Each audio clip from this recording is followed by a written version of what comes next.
Generally speaking, you should be tax diversified. And what that means, money in a pre-tax account, money in a Roth account, money in a brokerage account, money in a health savings account. Welcome to Upticks with Jake Falcon, founder and CEO of Falcon Wealth Advisors. In this podcast, we help high net worth individuals overcome financial complexities. We do this by enhancing financial literacy and discussing topics in a language free from industry jargon. Now, on to the show. Welcome back to Upticks with Jake and Cory. Cory, welcome back to the show. Jake, thank you for having me. Cory, today we've got a very, very powerful episode. It's so powerful, we're going to be talking about tax-free, that's right, tax-free retirement tools. Yes, it's going to be awesome. First off, though, just a quick announcement. I wanted to thank our audience for tuning in. As everybody knows, the whole point of Upticks is to enhance financial literacy. I want to give a special shout out to Luke, who is our producer of the show. And I want our audience to email Luke at falconwealthadvisors.com. That's Luke at falconwealthadvisors.com. If they have any feedback, Cory, because we have changed our format, I want feedback. Is it good or bad? And do you have any show topics that you want Cory and I to go deeper in? Luke is looking for trending, popular questions, but obviously this show is for our audience and nobody else. So Our audience, we want to hear from you. If you've got a topic that you want me and Cory to debate, to dive deep in, whatever you want to do, let us know and we will do it. All right, Cory, let's play ball. Let's do it. You know, before we jump into it, Jake, I just want to make a quick, playing ball. All right. All right, let's do it. You could do that at our commercial break, Cory. Perfect. Once this happens, it's time to go. All right. You heard it here first. Let's go. All right, Cory, you as my permanent guest, I want to hear, what is your first tax-free retirement tool? And again, it's got to be powerful. We don't want the weak ones. Power. So if we want to talk about powerful, we could talk about 401k plans that allow for in-plan Roth IRA conversions while someone's still working. You're going deep quickly. I like it. Cory, you're trying to knock it out of the park. Explain what that is to our audience, please. Yes. So if someone is making pre-tax contributions to their 401k plan at work, which I think is the way a lot of people think traditionally about saving for retirement, it really is plan specific based upon your employer. But we have seen, Jake, and I have seen working with clients, more people that have the option to actually do the Mega Backdoor Roth inside of their 401k plan, which is basically a way to save more money for retirement inside your 401k at work. You're paying more taxes on the front end, but you ultimately have more dollars available to you on the back end tax-free. Great, Cory. And here's the deal. We don't know what the tax rate's going to be in the next decade. Right. Heck, we don't know what it's going to be next year. Believe it or not. Very true. That's right. No, we don't. So tax planning is, while it's very important, you have to be careful. And I love the Mega Backdoor in your 401k. It's a huge deal. If you don't know what that is, I highly encourage you to schedule a time to meet with one of our financial planners. They can go over all that. In fact, if you don't know if your 401k offers it, they can call your 401k provider with you. And many of our clients, we already know if they do or not, if they do or not allow it. But again, they could call. You simply call your HR or your 401k provider and say, hey, do I have a Mega Backdoor Roth feature in this 401k account? And if I do, I want you to explain to me what I need to do to take advantage of it. Because like you said, Cory, now this isn't advice. It's very important as disclosure. Correct. Upticks is not advice. We want to talk about financial planning and investment topics. So this is just another powerful tax-free retirement tool that is available to many people. They're not in all plans though. So again, it's not a legal thing. It doesn't have to be made available to you. So again, you want to check with your HR department to make sure you have it. But again, it can be a big game changer in your lifetime tax savings is what Cory's getting at. So yes, you may have to pay taxes now, but if you put that money in a Mega Backdoor Roth, the function of a Roth allows it to grow tax-free. So you turn $500,000 into $5 million. When you pull out that $5 million, potentially a lot of that could be tax-free to you. So good one, Cory. I've got one. Let's hear it. I've got a powerful, and again, it is retirement, but it's also for health insurance, which is a hot topic with our clients, is a health savings account. This is arguably the most tax advantageous account out there. And there's three features to it. So one, when you put money into a health savings account, unlike a Mega Backdoor Roth, Cory, you can deduct that money from your taxes. Yep. 2, the money grows tax deferred. So every year, if you're buying and selling in there, you're not paying capital gains. And then 3, if you pull the money out for qualified medical expenses, those earnings that you made actually, hopefully made earnings, are tax-free. So it's actually kind of like a traditional 401k where you get to deduct the money on the way in, but it also is like a Roth where the money comes out and grows tax-free. So again, it's bonus for both things, not just one. How about that one, Cory?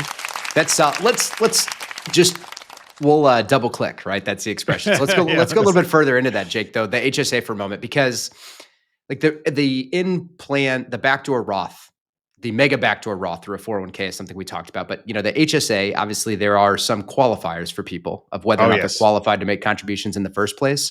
But when we talk about that, have you ran into a situation where a client has had more money in their HSA than they needed? No. Exactly. No, not yet. So again, and another good point of that, Cory, if you don't need the money for whatever reason, when you turn 65, you can actually pull it out. Now you lose that power of that tax-free. So it actually kind of turns into more of like an IRA type situation. Yep. So I would encourage though people to use it for medical and to spend it down. Actually, it should be for but this is not something you typically want to leave your heirs either, because there's different tax laws that apply if you inherit a health savings account. So the goal again with a health savings account is you do want to spend it down. You don't want to necessarily leave that to your kids or grandkids, or a charity. You don't want to leave it to a charity. So again, use it for yourself, put money in there, and you got to be in a high deductible health insurance plan. So a good point, Cory. There are some qualifying factors, so not everybody is eligible. But if you are eligible, I highly, highly recommend you meet with your financial planner and discuss if it makes sense for you. And because that's exactly this is a powerful, it's a powerful tool. That's the point I wanted to make there, is that I've yet to run across somebody that just had too much money saved for healthcare, right? By taking advantage of that particular account type, that if it is something that's available to you, if it's something that you're qualified for, it's something that should be considered the same way that a 401k or an IRA or a Roth IRA is in your long-term plan. All right, good, Cory. All right, those are two powerful ones out of the gate. So again, the Mega Backdoor Roth 401k, that's a mouthful. But check with your HR, see if it's available, and then check with your planner, see if it makes sense for you. And then if you're eligible for a health savings account, I would find it hard to, again, this is not advice, but many people, Cory, if you're eligible for a health savings account, you should at least consider it, because you can't put that much money in there anyway. So you should at least consider it. There may be a circumstance where you don't have enough money to fund a health savings account, but again, I would argue you almost can't afford not to do it. You're getting a tax deduction, tax deferred growth, and then tax-free withdrawals. It's such a good deal. It's a home run. Talking about baseball, it's a home run out there. Now, Cory, this is a good time for a quick commercial break. Go ahead. I know I cut you off. No, go ahead. Go ahead with the commercial. No, please. What do you want to say in the beginning? I've gotten too deep into what we're talking about now, Jake, that the truth is I don't remember what I was going to say. Well, it must not have been that important. It must not have been. If it comes back to me, though, I will interrupt, or I'll save it for the next commercial break. All right. Fair enough, Cory. Well, I don't apologize. I wanted to get on with the show. Apologize. Our audience wanted to hear playing ball. Powerful tax-free tool. So what's our third one, Cory? How about tax-exempt municipal bonds? Ooh, I like that one, Cory. Explain it, please, to our audience. Okay, so now, the first thing I want to state here is this definitely depends upon where you live, right? It's different from state to state. But the idea with tax-exempt municipal bonds or fixed income is that municipalities like Kansas City, Missouri, for example, I'll use here, they may issue debt for the sewer system, for public education, whatever it might be. And there, of course, is risk involved, just like there is with buying any other debt. But the advantage from a tax standpoint is that for clients that have dollars outside of retirement accounts, think a brokerage account, savings account, there's a way that you can buy municipal bonds that pay interest that is exempt from federal or from state tax. So a way to ultimately boost interest income in retirement while reducing taxes that are paid. And that it can actually be a very powerful tool for people even preparing for retirement too, particularly if people have higher income. The tax exempt income that can be generated from that is very attractive, I think. Yes, that's good, Cory. And so the way that we calculate if this makes sense or not for a client, it's something called a tax equivalent yield. Okay. So it's actually a simple math equation that you basically divide 1 minus your tax bracket into the yield, and that will give you what your tax equivalent yield is. So I'll give you an example. So if a regular corporate bond or a CD or a treasury bond is paying 4% and a municipal bond is only paying 3%, you would say, well, why would I do that? Well, if you're in a high enough tax bracket, Cory, your tax equivalent yield, and it's depending on what state you lived in, because you got to factor in state taxes if you have state taxes, your tax equivalent yield on a municipal bond paying 3% may be like getting 5% in a taxable bond.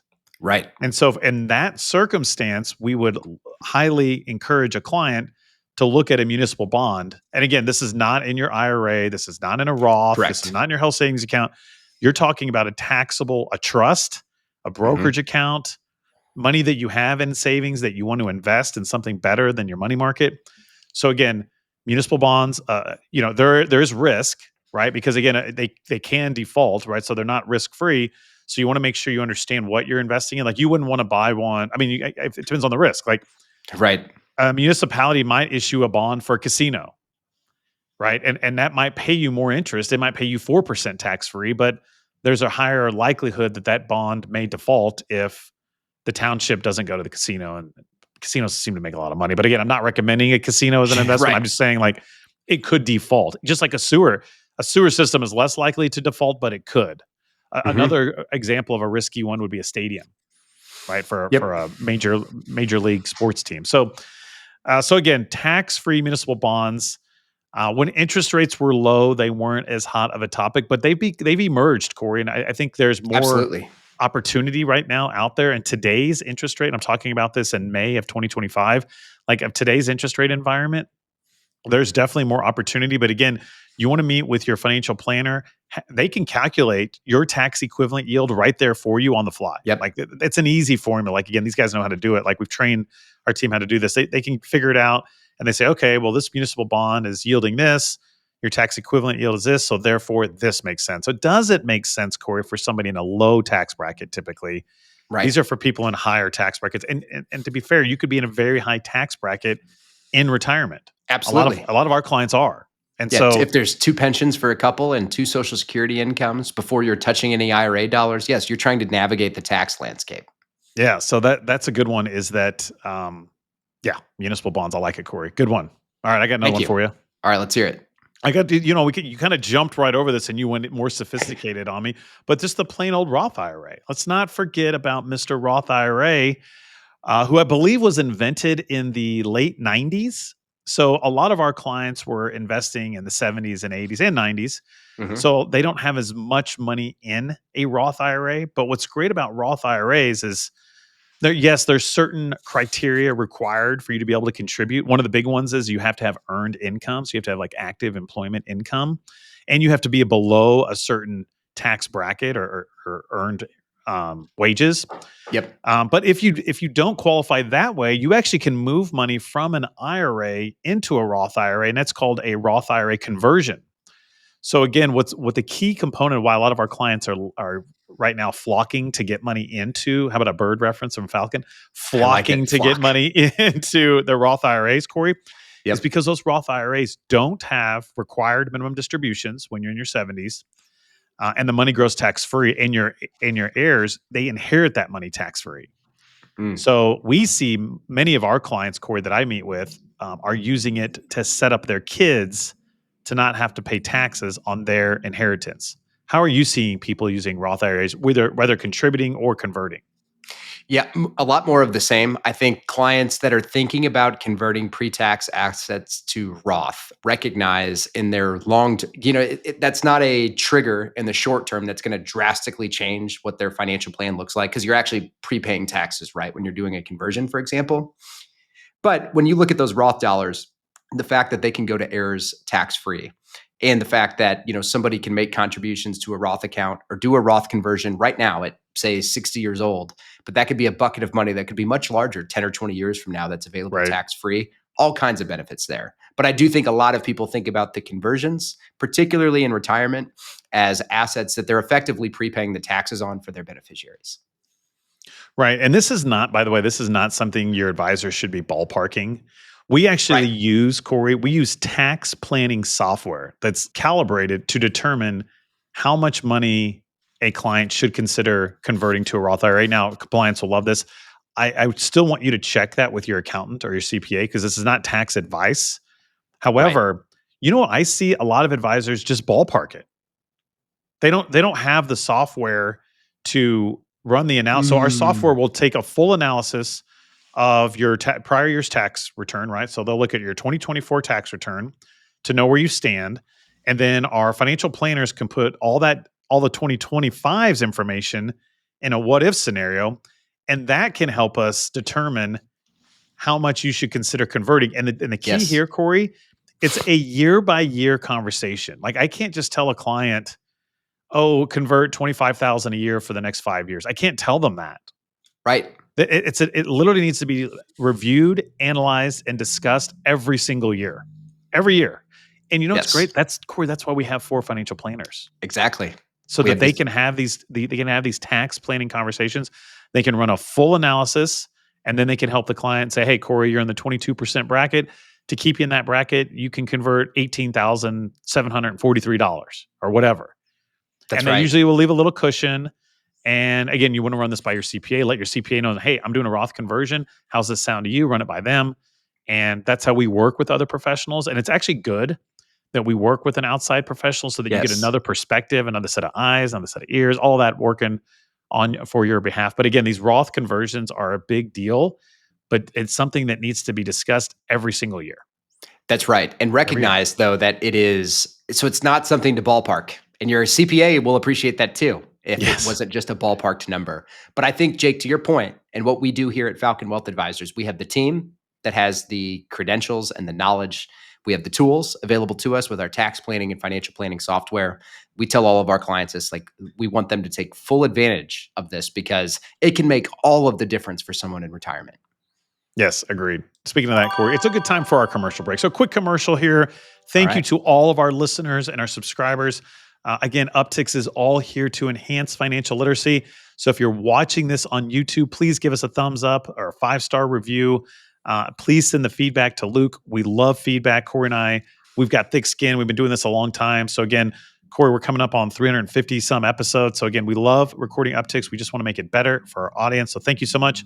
And if you want more great content out of me and Cory, please go out there, find us on Instagram. My username is Jake_Falcon_CRPC, and Cory's is Cory Bittner KC. Cory, you got anything? Did you think about what you were going to say? I've been thinking about it, but it's long gone. It might come back, but maybe next week. It's long gone, though. I do want to bring this up, though, because we're talking about Roth conversions, we're talking about Roth contributions, tax-free in retirement. I would be remiss to not bring up this subject, though, Jake. And you and I have talked about this a lot in the last 15 years. But what does the future taxation of a Roth IRA or a pre-tax IRA or a brokerage account look like? And obviously, there's only so much planning we can do for an unknowable future, right? There's still a lot of questions that we don't have answers to. But let's just talk about that, Jake. If our government is running things from a perspective where they're spending more money than they have coming in, people are prepaying. Like, do you think at some point the way that a Roth account is taxed changes because the government needs tax revenue? No. Okay. No, I don't. I think it's I think, yes, the rules can change, but I think that type of thinking is too extreme. I think that you have to remember. I think the government gets a bad. You always bring up the government now on the show, Cory. You've been very political lately on me. So, all right. Well, I think for obvious reasons. I don't know if it's obvious. I don't think anything's different. I think you got to remember that the government is there. They don't want to upset the citizens, even though maybe you feel like they are. They don't want to do that, and so messing with people's How many times in your career, you've been doing this 15 years? Yep. How many times have they negatively impacted retirement accounts in your 15 years? Can you remember any time they've done that? Yeah, it's very situational. No, not really. They've only actually made it better. They've increased the required minimum distribution age. They've increased how much money you can put into retirement accounts. Right. You got to remember, these guys are trying to win votes. Oh, I know. And they're not going to punish people that are saving for their future. So, okay, that's good. So let's talk. So I've been doing this 19 years, Cory. I've never seen the government. We've had good presidents, bad presidents, Democrats, Republicans, blah, blah, blah. I don't like any of them. As you know, I don't like any of them. Yep. But my point is this thinking that they're going to ruin. I'm telling you, Cory, there would be a revolution. There would be an upheaval. I agree. It would not happen.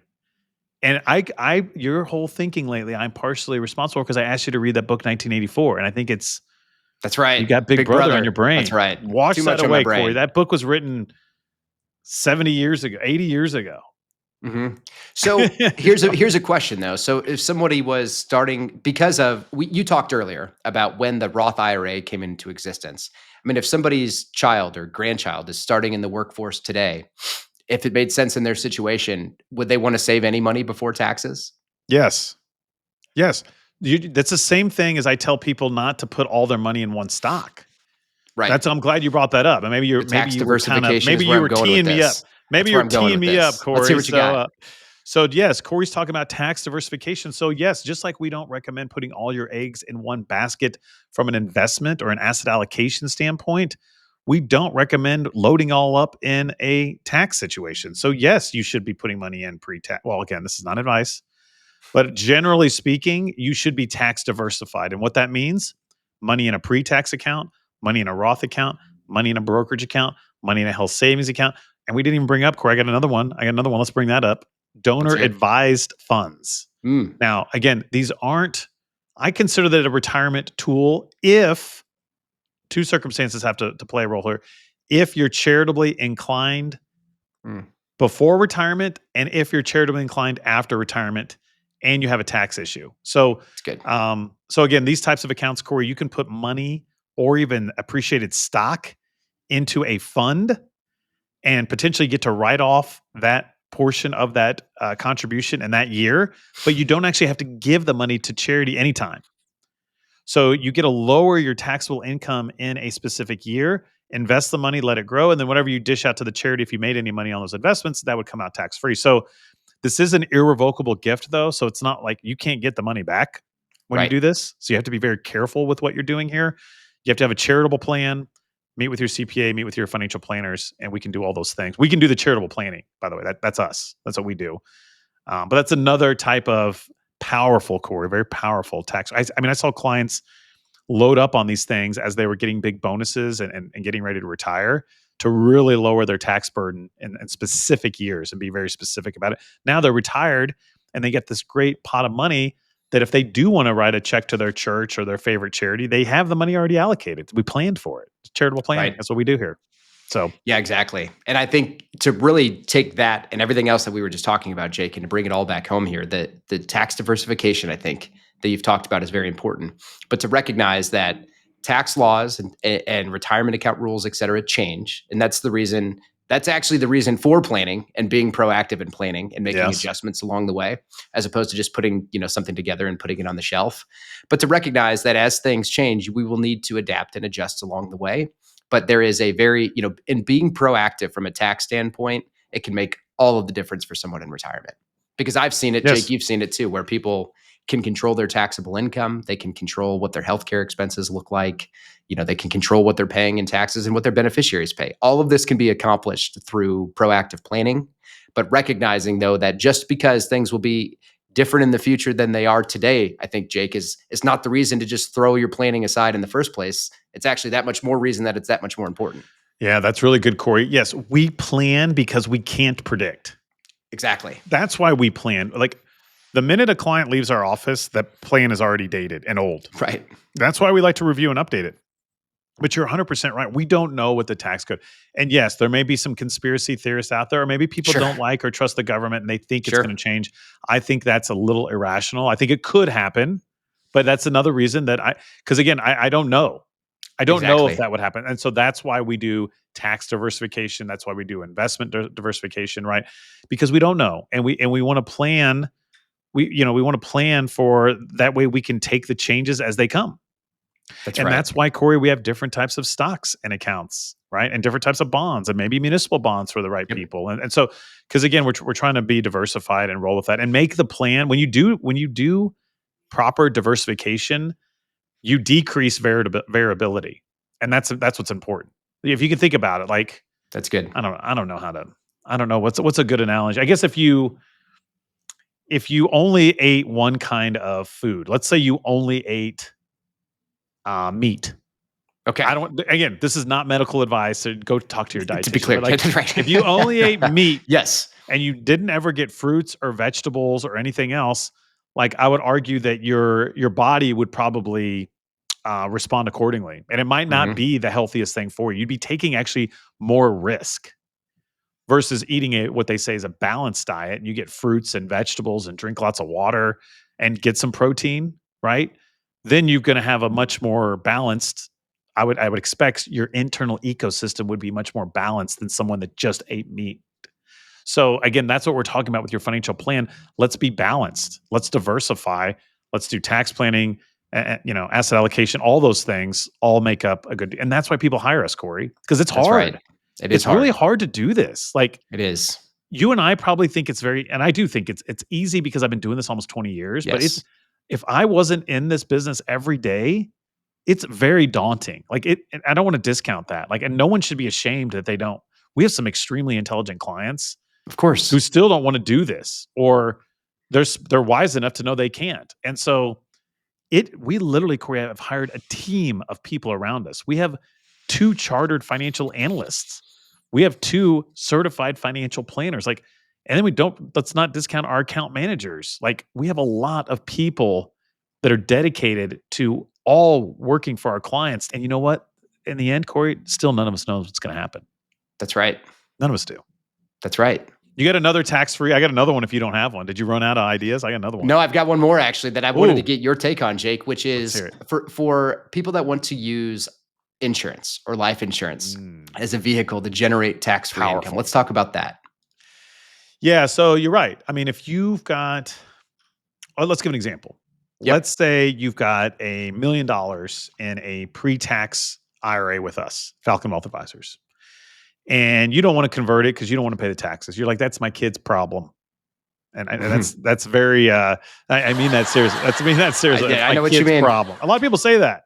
Yep. There's nothing wrong with that. I agree. The problem is, if something happens to you, Cory, or Mr. and Mrs. Client, you've got $1 million, your kids are potentially going to have to empty that account in 10 years and pay all the taxes on that. And it could be 300, 400 grand in taxes, right? So your $1 million is not $1 million. It's like 600 grand, 700 grand. So one strategy some people may deploy is holding on or buying even life insurance. And maybe you buy life insurance with a death benefit of $300,000, for example. And you pay those premiums. And if something happens to you, your kids, now they're going to get your $1 million IRA and they're going to get $300,000 tax-free to help pay those taxes on that IRA. So that would be an example of a powerful tool.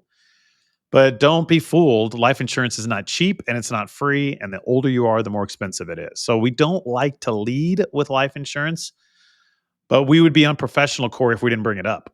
So I'm glad you brought it up. Absolutely. You have thoughts on this? No, that's, I was thinking about the life insurance piece. I was actually, Jake, thinking more about, there are some people that have this idea around the qualified annuity contracts, right? A type of investment vehicle that they can use to invest. So they're creating tax-free income for themselves in retirement. And my personal experience, Jake, is that, there are some people out there that feel like they've uncovered some magic trick that no one else has found out about as far as, using life insurance to generate this tax-free income. And I just think that people need to be cautious there because insurance serves a purpose. Tax planning serves a purpose, investing serves a purpose, but trying to factor all of that into one type of investment, an insurance product, is probably not what a lot of people need. Yeah, and I would argue a lot of these annuities are actually tax inefficient. You might get some tax deferred, but the rest of it's not very good necessarily. So, just don't be careful. That's right. Anytime you're dealing with a product, you have to understand that these annuity companies, insurance companies, or whoever, mutual funds, index funds, all of them are not in business for you to make more money than them. Right. They're in business to make money off your money. And that's why, Cory, we don't like products. Like, we feel like clients hire us to invest their money, so we invest their money. Correct. We're not taking their money and then buying a product because then they're adding more fees. Yep. So anytime you're dealing with somebody pitching you a product, you have to understand, especially when it comes to investments, because you don't have to buy products to invest. No, you don't. That's the huge problem with the industry right now, is that everybody thinks you have to buy products. You don't have to buy products to invest. Yep. Now, I would argue, though, trying to buy stocks as a casual investor, not taking this seriously and not doing it full time, is very difficult. And those people probably should consider products. But if you're hiring a wealth advisor and they aren't competent enough to invest the money for you, then I would argue, why are you paying them? Why are you hiring them when there's other advisors that do invest the money? So anyways, I got one more real quick because we're running out of time. Let's hear it. One more. Good old-fashioned capital gain management. Right? So in a brokerage account, you own XYZ stock, Cory. As long as you own it a year before you sell it, you can manage that tax. It's not tax-free.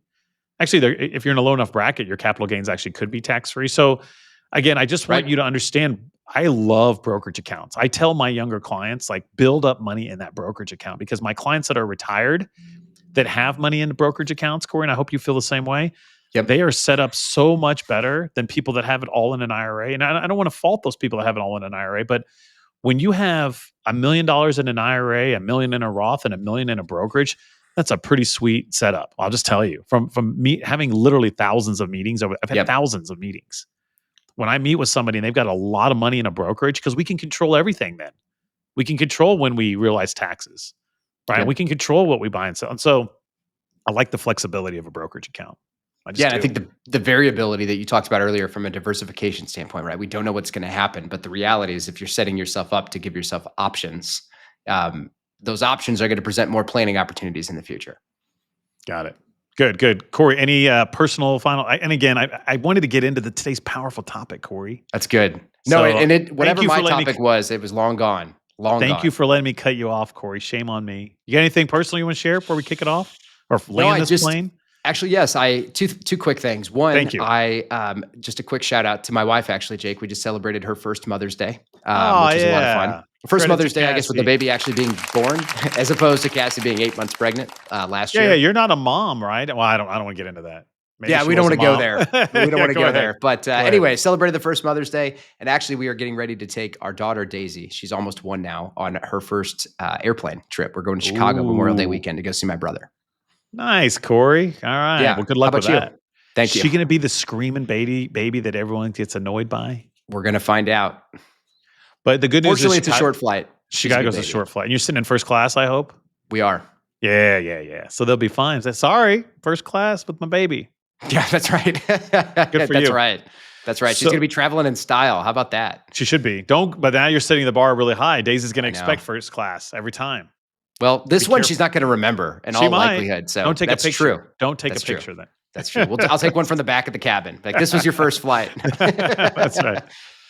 Real quick, I finished that series Severance, Cory, and we read 1984. So talk about some mind twisting. Yeah, lots. I'm not going to spoil it. I do highly encourage people to watch that if you are into things. It's on Apple. I did not like the ending at all. I didn't. I think it was well done. I hated it. And maybe they did it on purpose so they can have another season.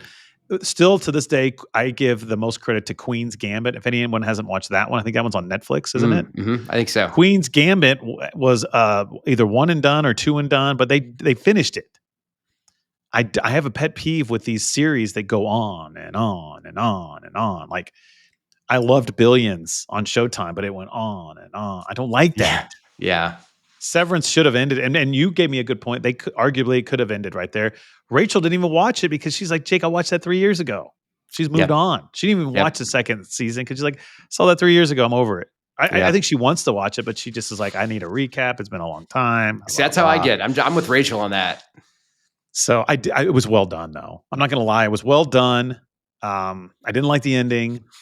I wish it was over. I think they're going to do it another season. I'll probably watch it, but I don't know. I don't know if I'll watch it if it's going to be in 3 years. I don't know. Maybe I won't. I'm with you on that one. So anyways, all right, Cory. Well, thank you as always. Cory, next time we'll let you get your thought out there, Cory. I just want to get into playing ball today. So thank you for joining me as always. And thank you all for tuning in. We hope you have a great week. Thank you for listening to Upticks. Click the subscribe button to be notified when new episodes become available. Also, be sure to visit our website, falconwealthadvisors.com, and click the Contact Us button if you'd like to meet with Jake and his team.